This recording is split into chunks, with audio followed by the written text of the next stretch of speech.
Hi, and welcome back to Savvy Psychologist. I'm Dr. Ellen Hendrickson, and I'll help you meet life's challenges with evidence-based research, a sympathetic ear, and zero judgment. Listener Anna from Toronto wrote in and asked how to determine whether the person you're dating is the right match for you. And Anna speaks for an entire generation with this question, because for millennia, we've partnered within our tribe, our village, or our neighborhood. And if we were lucky, the number of eligible partners we had to choose from reached maybe a dozen. Fast forward to today, however, and we can connect with untold numbers of people with the right swipe of a finger. But choice can be a double-edged sword. It breeds the illusion that we can find our soulmate if we just sort patiently and diligently enough. And in turn, this leads to second-guessing, high-pressure first dates, and rampant perfectionism in pursuit of the one. So, what does a diligent mate search look like in the 21st century? And how do we know when we've found the one? Do birds suddenly appear every time they are near? Do stars fall from the sky every time they walk by? The bad news? There's no foolproof formula. The good news? There are some rules of thumb to follow, though you can still find true love even if you break them all. So this week, here are 6 ways to dive into the search. So tip number 1 is you found a match if you, match. When looking for a mate, people are, shall we say, optimists. A study in the journal Science Advances examined heterosexual online daters across 4 major U.S. cities, and they found that people have a general idea of how attractive they are, and from there, they tend to punch up. The study found that both male and female mate seekers tended to contact profiles who were about 25% more attractive than themselves, and when doing so, strategically compensated by writing a longer message. Now, despite all this optimism, in the end, couples tend to match on all sorts of variables, including attractiveness. And this phenomenon is called assortative mating, and it's the overall tendency for all animals, from poison dart frogs to black-headed gulls to humans, to pair like with like. We humans often, but not always, pair up by age, education, social class, body height and size, and many other factors, including attractiveness.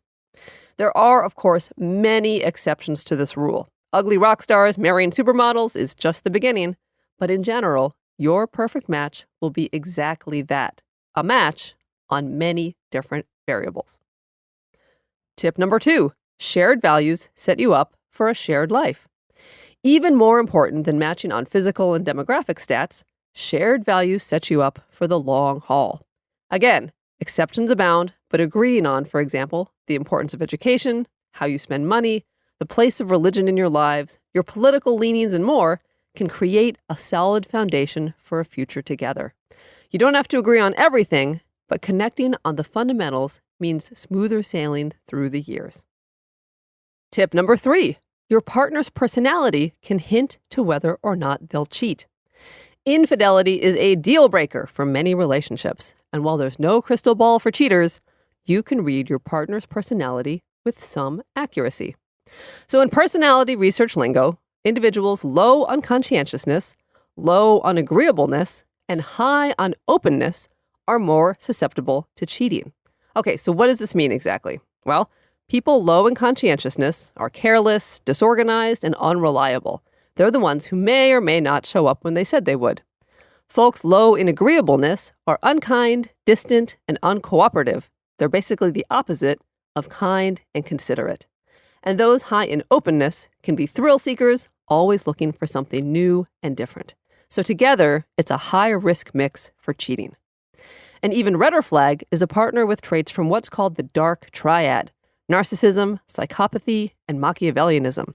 These folks tend only to look out for number 1 and make lousy partners across the board. So avoid these schemers, liars, and manipulators at all costs. Tip number 4. If your background includes significant trauma, take time to heal while you search for the one, and keep an eye on your chemistry. We're often attracted to those who make us feel at home. But if home, whether family of origin or early formative experiences, mistreated us, exploited us, or otherwise made us feel like garbage, we're likely to pick a partner who makes us feel that way too. It feels familiar, and therefore right. It matches what we've been taught to expect from close relationships. Therefore, if you know your partner picker is miscalibrated, don't rely solely on your sense of attraction and chemistry when it comes to choosing a mate. Instead, pay close attention to how your potential partner treats you.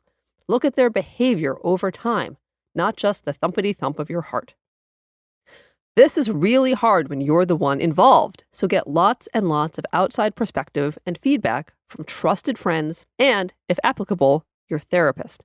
Get some distance by asking yourself if you'd approve if your potential partner treated a close friend the way they were treating you.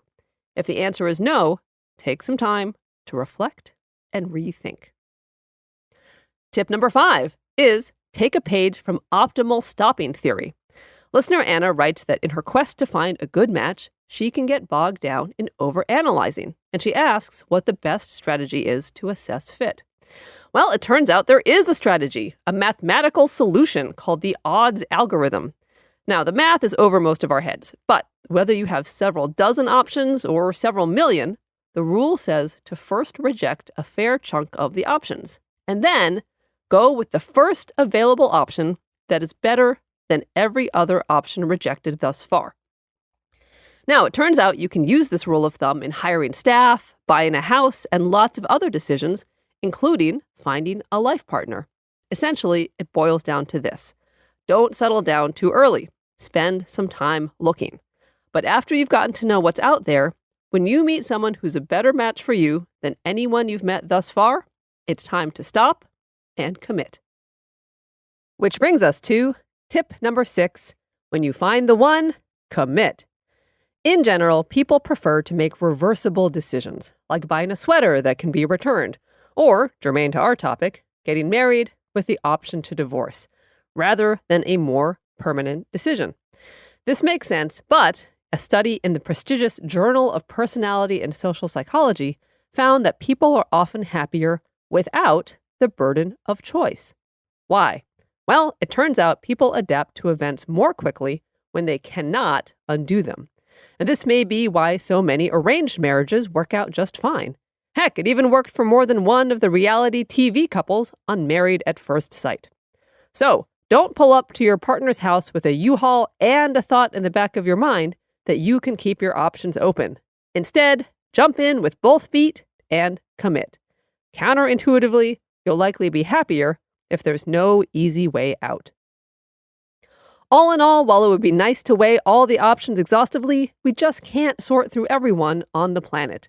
But with input from your head, your heart, your values, and a dash of a particular mathematical algorithm, you won't have to sort through 7 billion people in order to find the one. Thank you for making Savvy Psychologist a part of your life. Remember to give us a call at the Savvy Psychologist voicemail line at 857-529-5650. You can request an episode topic, leave a comment, or just tell us why you love the show. So give us a call. If you'd like, you could hear your voice on a future episode. That's 857-529-5650. Savvy Psychologist is audio engineered by Steve Rickyberg and edited by Beata Santora. As always, Savvy Psychologist is strictly for informational purposes and doesn't substitute for mental health care from a licensed professional. Thank you so much for listening, and I'll see you next week for a happier, healthier mind.